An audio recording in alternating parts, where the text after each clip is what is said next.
Okay, so 360 video, they are really popular and crazy those days. They are so different from those traditional ones. When you watch one of these 360 videos, you feel like you are in the picture, being there, got these immersive experiences around you. And today in the video, I'm gonna talk to you about how you can also make one of these videos, capture interesting things around you, share it to your friends, make them amazed. Yeah, stay tuned.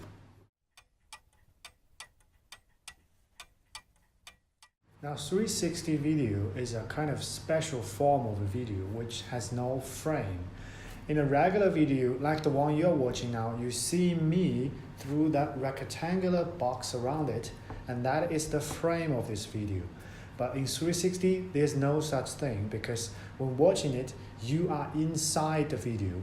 You're inside the scene over there, being in this surroundings, and then you look around, you're gonna find these pictures all around you, and then you look around by turning your head around it, and just like what you would regularly do in the natural life. This make things like interactive more naturally. And there already have been a lot of 360 samples around there on the network, and you can just go to YouTube and search 360. You're gonna pretty much find a lot of good examples. And I would say definitely you should try out if you haven't seen any of this. But not going too much into the samples, but I would like to more talk about what to do and what's the basics if you want to make a 360 yourself.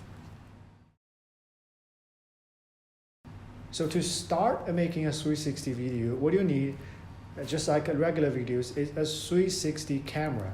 So there has already been many of these cameras out there on the market, widely popular, from these entry-level ones like the Gear 360 from Samsung and the Insta360 ONE or other similar stuff, to the medium tier ones like the Recon Theta series, the Insta360 ONE X, which is new, and also even go to these top tier ones which has 6 or 8 lenses or even 16 high resolution lenses to be a gigantic monster.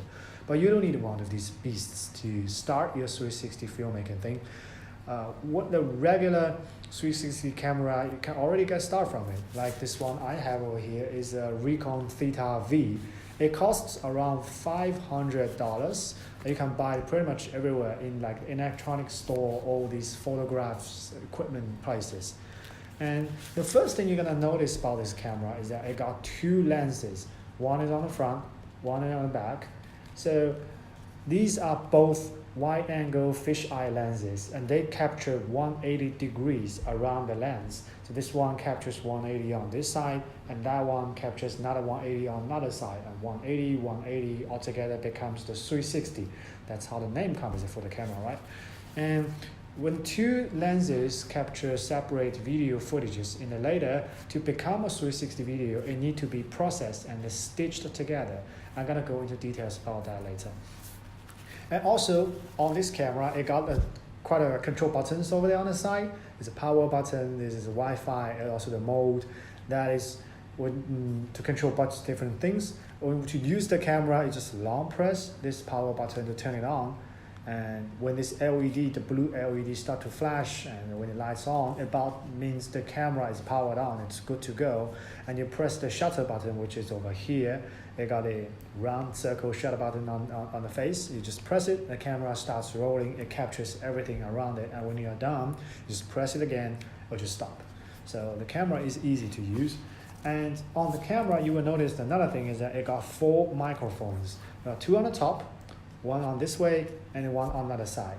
So these 4 microphones altogether captures spatial audio. That's kind of special to this thing. Spatial audio means when you watch a 360 video later, you're gonna tell that the sound in the video actually comes from different sources, and you can differentiate the direction, like where they are coming from, give you kind of the real experiences, which is a good add-up to 360 video.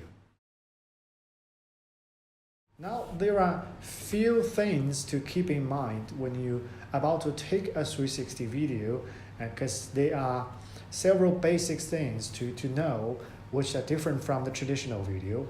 When you're taking a traditional 2D video using like a video cam or your phone, it has this rectangular boundary on the screen, and you use that at the boundary box to crop the image out of the world, the scene you are seeing, and that cropped out image later become your picture and share to your friends with that.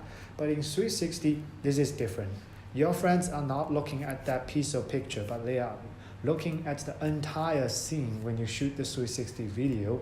So when the camera stands in the scene, it lenses like eyes, they're gonna look out to the entire thing and capture it. And later on, when your viewer looking at the video, they're gonna look out to the world you are capturing, just like out from the camera lenses.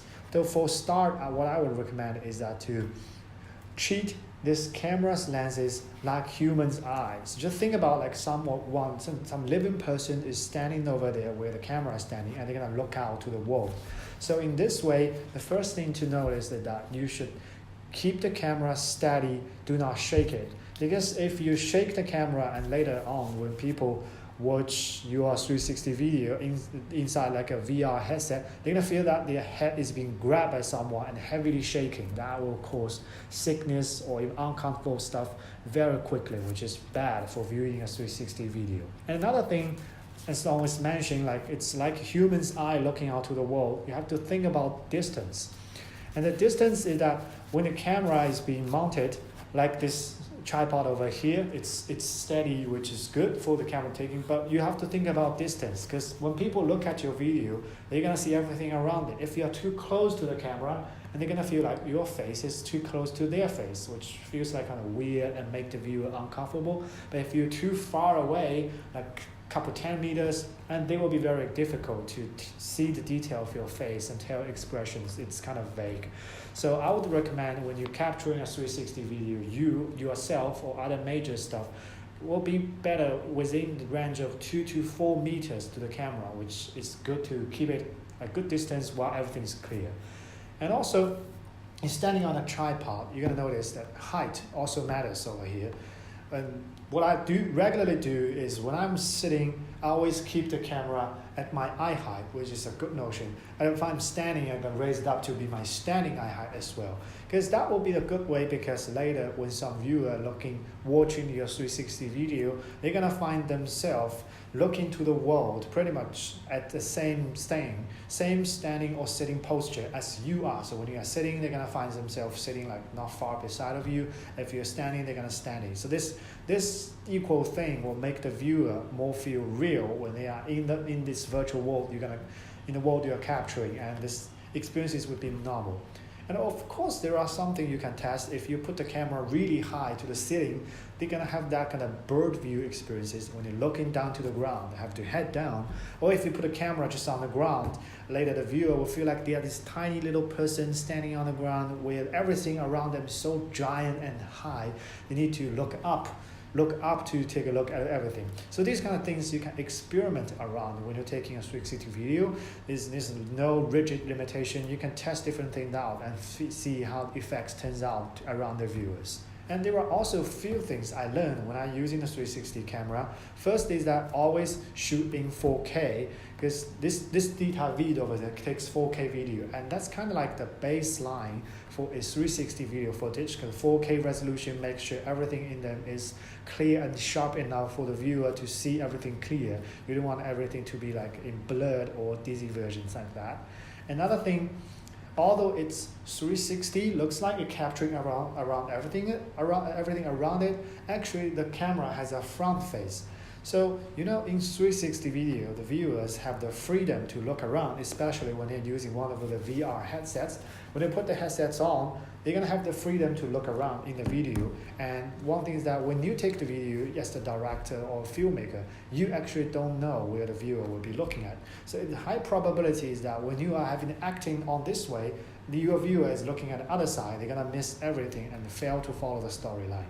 So I would recommend that when you plan out this story thing, you start acting from the front side of the camera. So for this Recon Theta video over here, the front side is actually the face where it does not have that shutter button, this one you are looking right now. So that's the front, means that's the default location. When your viewer pick up the VR headset and start rolling the 360 video, they're gonna look at this way. So if you start your acting at the front side of the camera, then later on when you start watching this 360 video, they're gonna see you right in front of them immediately, and so your acting, your narrative will be captured and will be absorbed by the viewer right away. They're gonna follow you to other stuff without missing the important things. And actually, that can be another good thing, that unique thing of a 360 video is that the viewers got this freedom to look around. It means that you can have multiple events happening in the scene simultaneously, and the viewer, they can choose which one to follow by themselves. So if you put the camera on the tripod and they pose it somewhere properly and have these events happening around the camera, and then later in the video the viewer gonna have multiple scenes around them, they can freely choose which one to follow now and then turn ahead to jump to another one.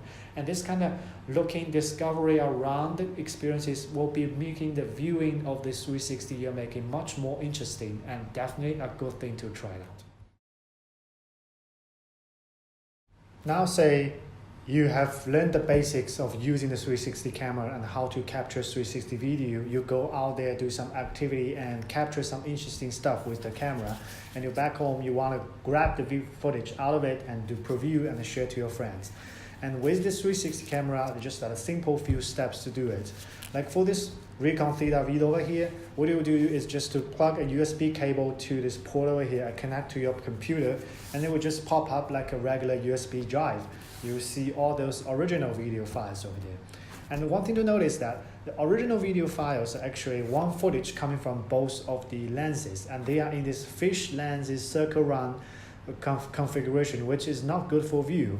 What you need is to go to the Recon Theta website, download the Theta app for the camera, and you're gonna drop all these original video footage to the app on your computer, and they're gonna do this stitching and processing process for you automatically.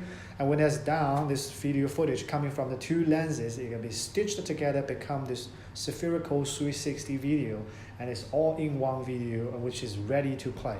And when you got this video ready, if you want to preview it or share it out, neither you load it up to a VR headset, then you can load it, see it in VR to look around, or you can just upload it to one of these social platforms like YouTube, which already supports the 360 video playback, and you can share that to your friends.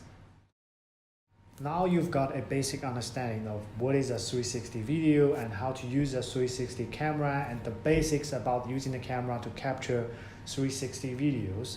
And in the future episodes, I will more go in detail about both the production part and the post-production part of using a 360 camera, such as how to plan the story and set up the scene around the camera to be more interesting and go for the storytelling purpose. And also when you got all the video footage you want ready, what kind of software you will be using to edit, to cut and to process the video you have, and to add more effects to it, make it more interesting.